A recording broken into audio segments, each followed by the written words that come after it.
एक लड़की थी, ऐसे ही मेरे साथ पढ़ती थी जर्नलिज्म में जी। मुझे उससे प्रेम हो गया क्योंकि अक्सर पढ़ाई में मन लगता नहीं है कि पहला और सबसे जरूरी काम जीवन में है प्रेम करिए।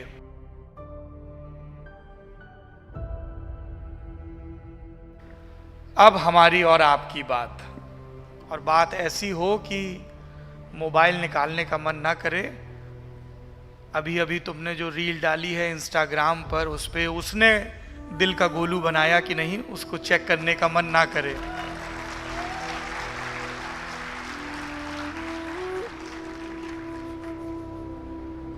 ग्यारहवीं 12वीं में आते आते एक प्रेत है जो हमारा पीछा करने लगता है।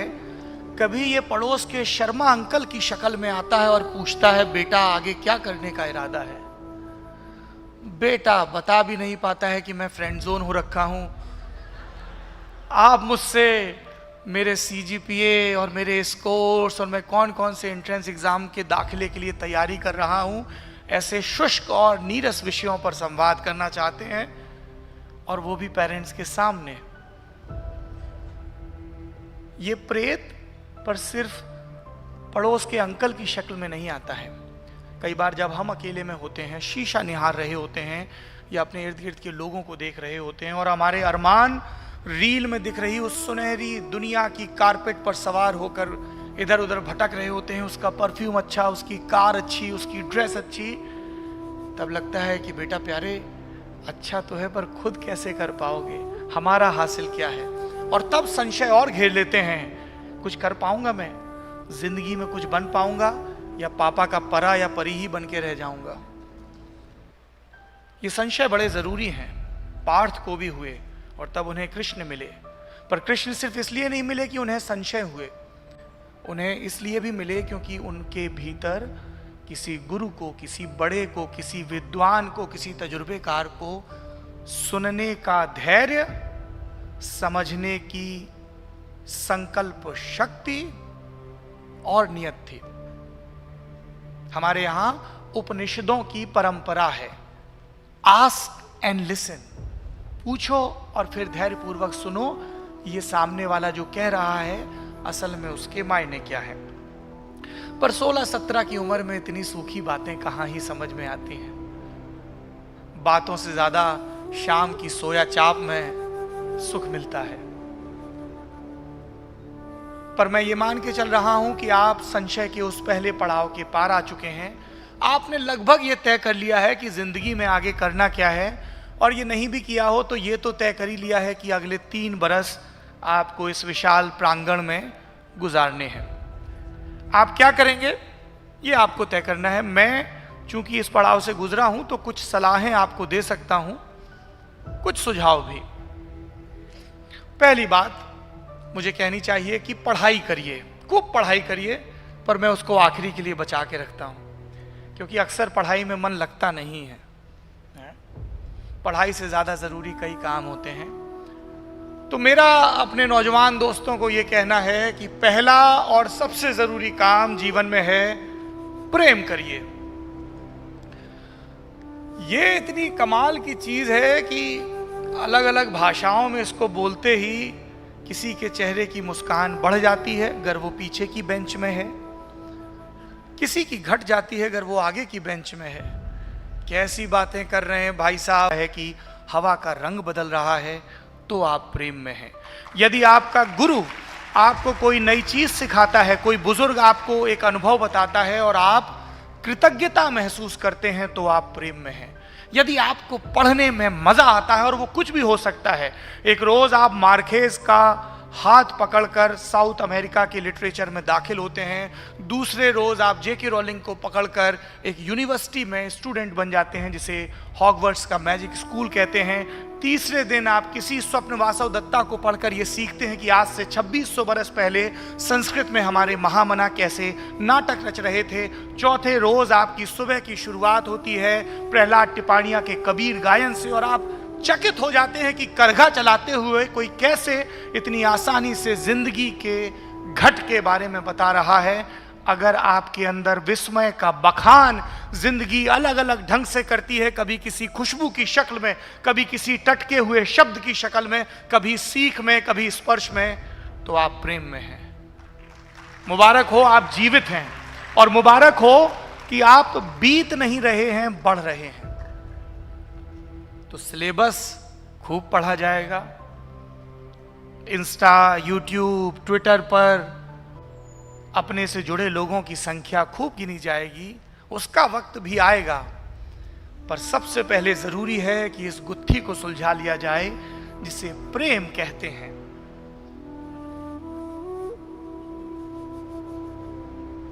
भाई साहब, कोई जरूरी काम अटका है क्या? डोंट स्पीक और I will fall in love with you.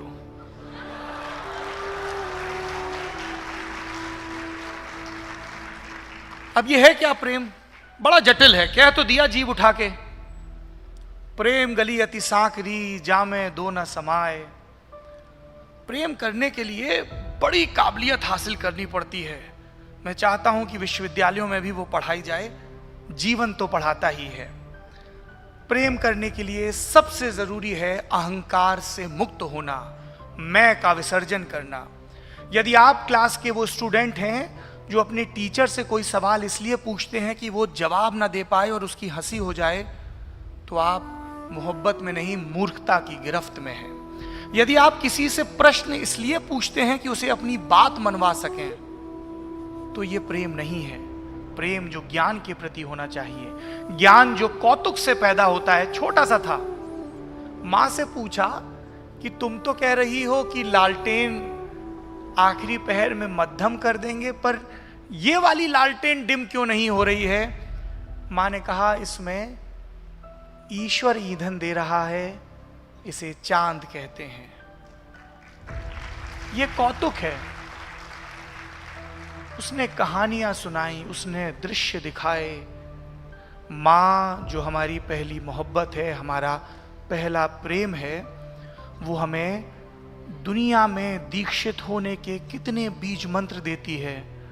वो जब दूध पिलाती है तो हमें पोषण का प्रेम समझ में आता है। और बहुत बाद में, दशकों बाद, जब तुम किसी ऐसे इलाके में घूम रहे होगे जो राष्ट्रीय सांख्यिकी के नतीजों के मुताबिक कुपोषण का शिकार होगा, जब तुम ऐसी लड़कियों से, सद्या प्रसूताओं से बात कर रहे होगे जिनके बारे में तमाम पब्लिक हेल्थ एक्सपर्ट कह रहे होंगे इनमें आयरन की कमी है या जिंक की कमी है, या ये किसी कथित सामाजिक व्यवस्था के तहत अपने खाने का भरपूर ख्याल नहीं रखती हैं, तब तुम्हें वो सुवास याद आएगी। क्योंकि माँ ने जब तुम्हें पोषण दिया, तभी तुमने दुनिया का वो सत्य भी देखा कि उसने अपने पोषण का ख्याल सबसे आखिरी में किया।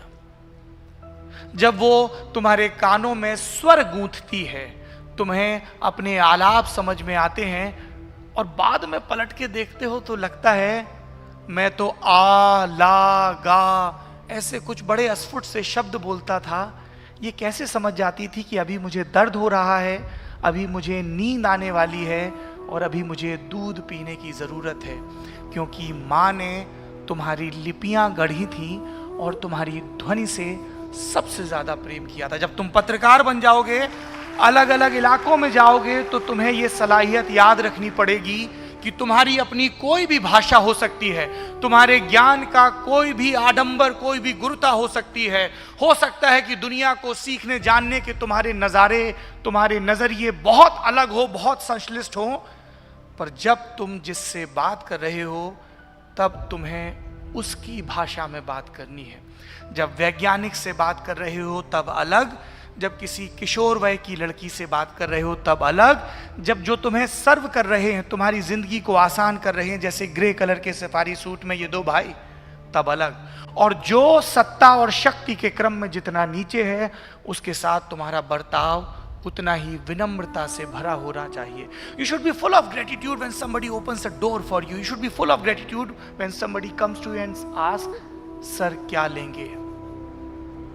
सबको विश्वविद्यालय नहीं मिले, सबको जीवन को गरिमापूर्ण ढंग से शुरुआत से जीने के अवसर नहीं मिले। तुम्हें मिले हैं, इसलिए तुम्हें महान दार्शनिक स्पाइडरमैन का वो वक्तव्य याद रखना चाहिए, with great power comes great responsibility.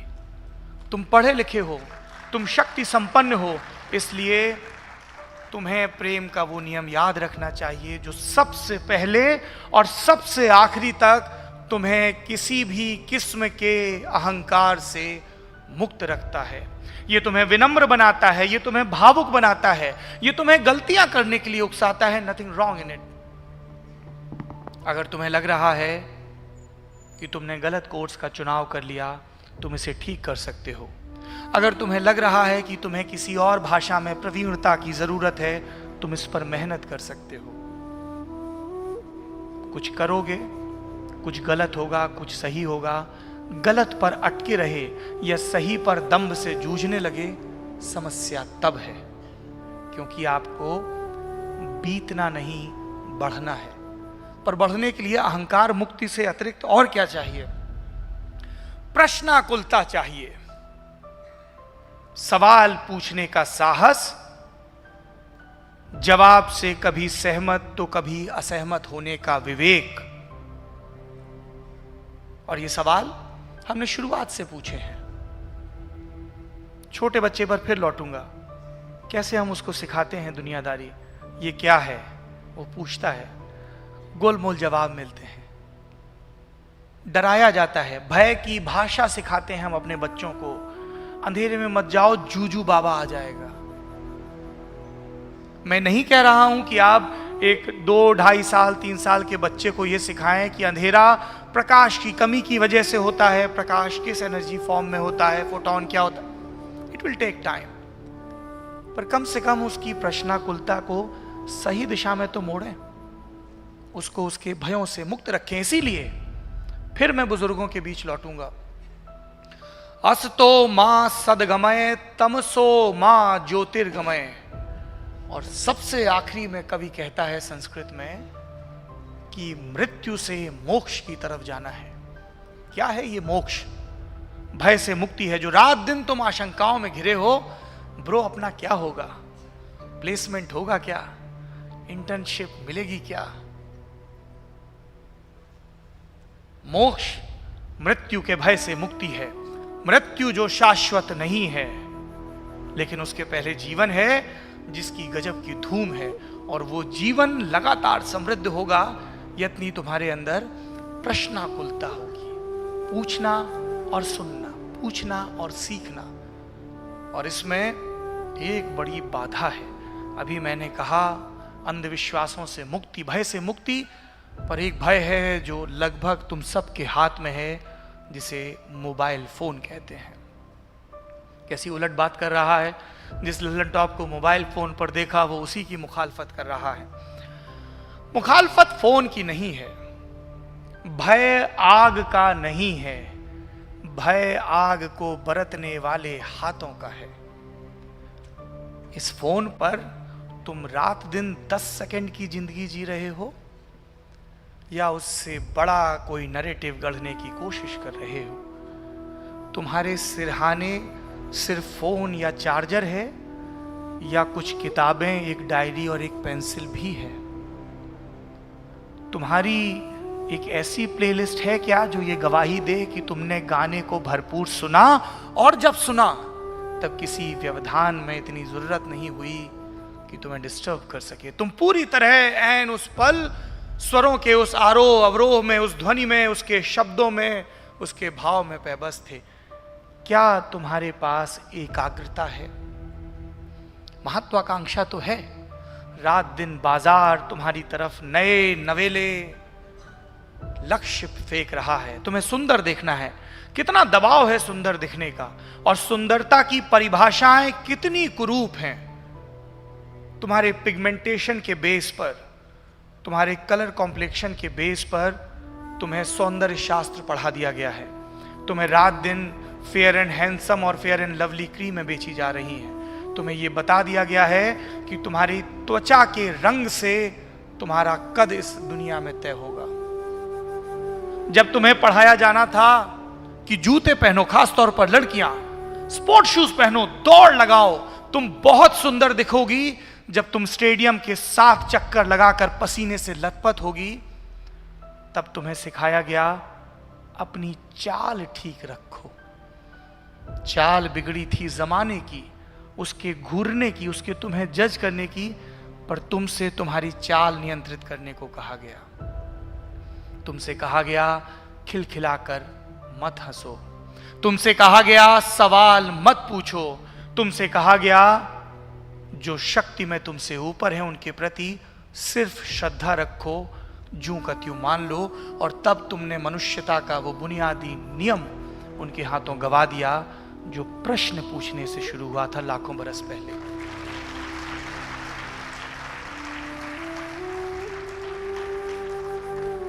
ये प्रश्नाकुलता है जो हमें यहां तक लेकर आई। हमारे बुजुर्गों ने पूछा, पर सिर्फ पूछा नहीं, उन्होंने उन खोजों, उन आविष्कारों को एक शानदार संगीत में लिपिबद्ध किया जिसे हम भाषा कहते हैं।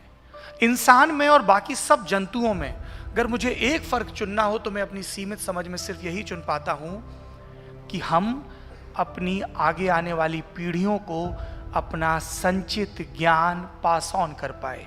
एक घोड़ा या कुत्ता या अमीबा दूसरे को नहीं बता पाया पीढ़ी दर पीढ़ी, साल दर साल, कि प्रकृति के नियम कैसे बदल रहे हैं, और ये जितने बदल रहे हैं उतने ही वैसे भी हैं। हम बता पाए। मैंने उस चुंबक के व्यवहार को नहीं पढ़ा जो इस वक्त इस माइक्रोफोन के भीतर अपना काम कर रही है।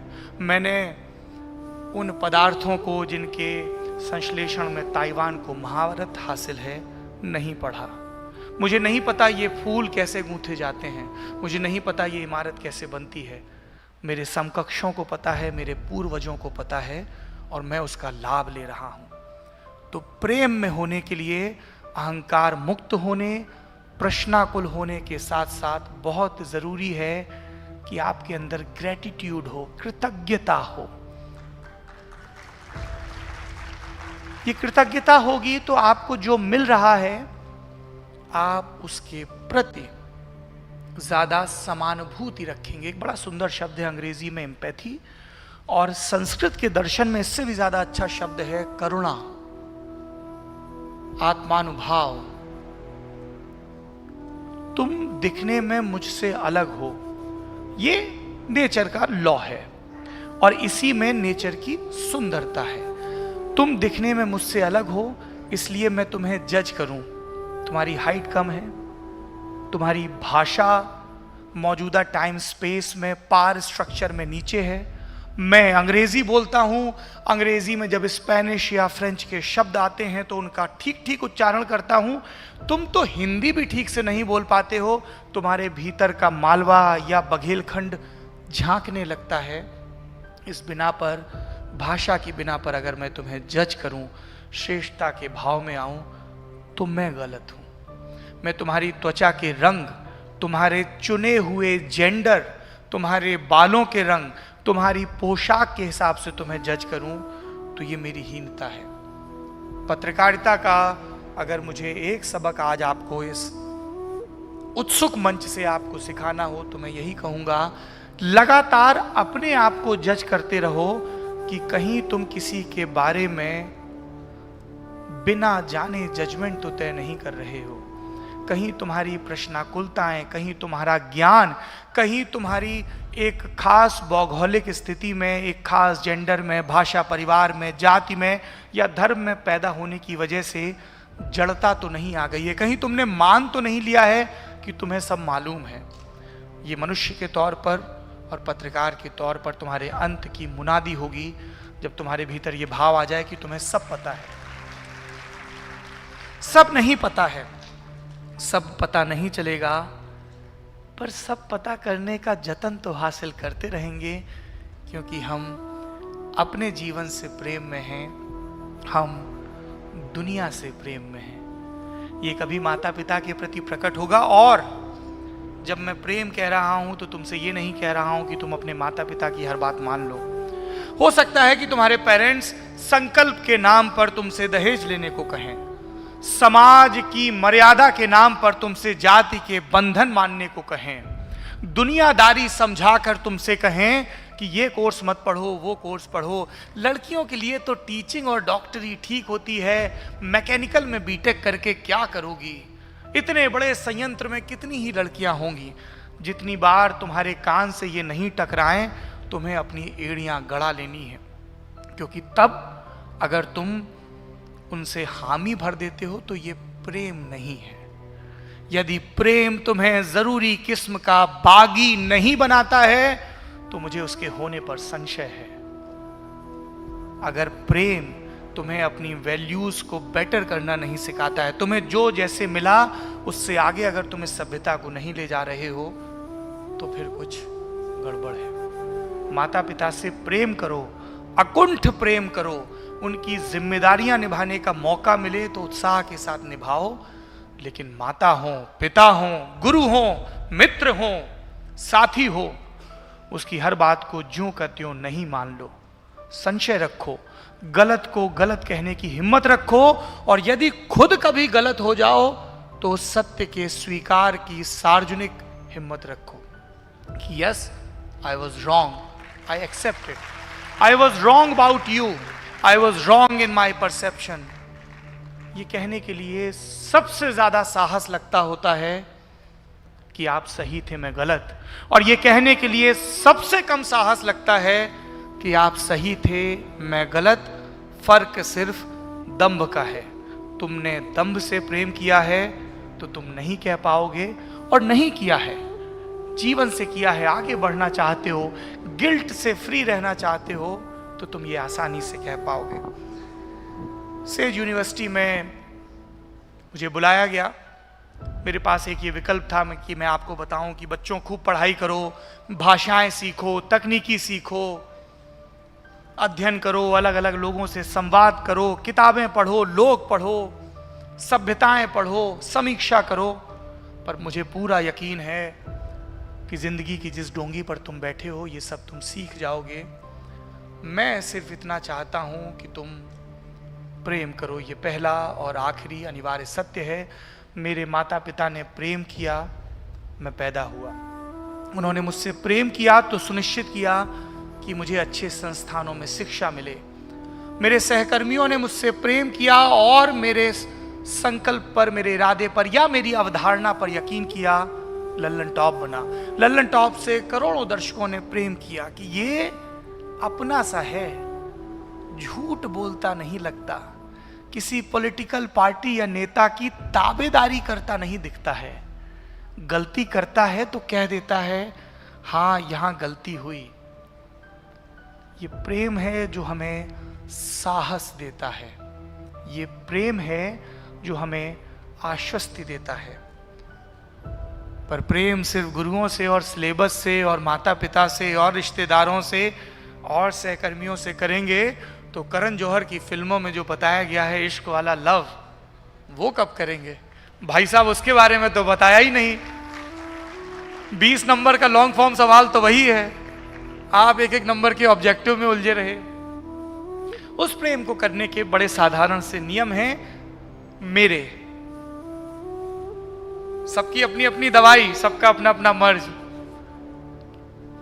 और मुझे उनके जरिए खूब प्रेम मिला। एक लड़की थी, ऐसे ही मेरे साथ पढ़ती थी जर्नलिज्म में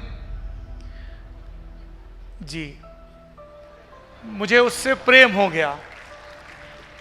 और ये इतनी कमाल की चीज है कि ये बिल्ली के पांव की तरह आता है या ये उल्लू की तरह उड़ता है। कभी गौर से देखोगे, उल्लू उड़ते वक्त आवाज नहीं करता है, पंख नहीं फड़फड़ाते हैं, वो धप से आके तुम्हारी छाती पर बैठ जाता है और फिर तुम्हें लगता है कि गर्दन के पास किसी गिलहरी की पूंछ लग गई। तुम्हें खुशबुओं से प्यार हो जाता है, तुम्हारी नजरें कहीं ज्यादा टिकने लगती हैं। जब तुम इस अद्भुत अनुभव से गुजरो तब ये बुनियादी नियम याद रखना कि जिससे प्रेम कर रहे हो यदि उससे समानता का व्यवहार नहीं कर सकते, जिससे प्रेम कर रहे हो यदि उसका सम्मान नहीं कर सकते, जिससे प्रेम कर रहे हो यदि उसकी ग्रोथ में भागी नहीं बन सकते, तो फिर ये बहुत तात्कालिक है। ये सोडा बॉटल ओपनर वाला जैसा हो जाएगा, बुलबुला बहुत जल्द फूट जाएगा। यदि तुम्हारे प्रेम में समता नहीं है, समानता नहीं है, साथ बढ़ने की, दुनिया को एक्सप्लोर करने की ख्वाहिश नहीं है, तो फिर ये टिकेगा नहीं। तो प्रेम करिए जैसे मुझे हुआ जब मैं एक जर्नलिज्म के संस्थान में पढ़ रहा था। और मैं कुछ संतोष के साथ ये कह सकता हूं कि उन दिनों जो मेरी गर्लफ्रेंड थी वो आज भी मेरे टच में है।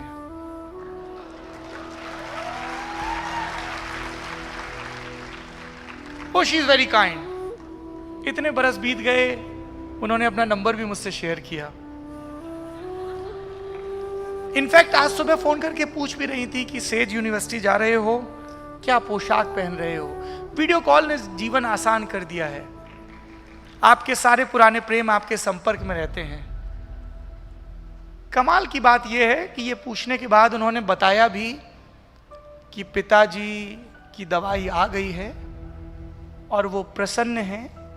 उनकी आंखों की दृष्टि कैटरेक्ट के इस ऑपरेशन के बाद बेहतर है, क्योंकि वो गर्लफ्रेंड मेरी पत्नी भी हैं, विदुषी भी हैं, विद्वान महिला हैं, एक महान संस्थान में काम करती हैं, अपने काम को लेकर बहुत मेहनत भी करती हैं, साहसी भी हैं, क्योंकि जाति के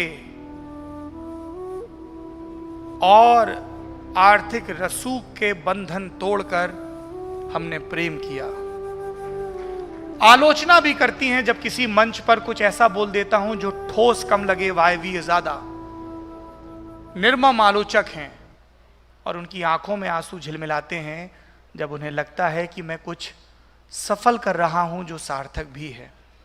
प्रेम करिए ताकि जिंदगी बीतते अक्टूबर के मौसम की तरह, भोपाल के ताल पर बहती हवा की तरह खुशगवार लगे। शुक्रिया।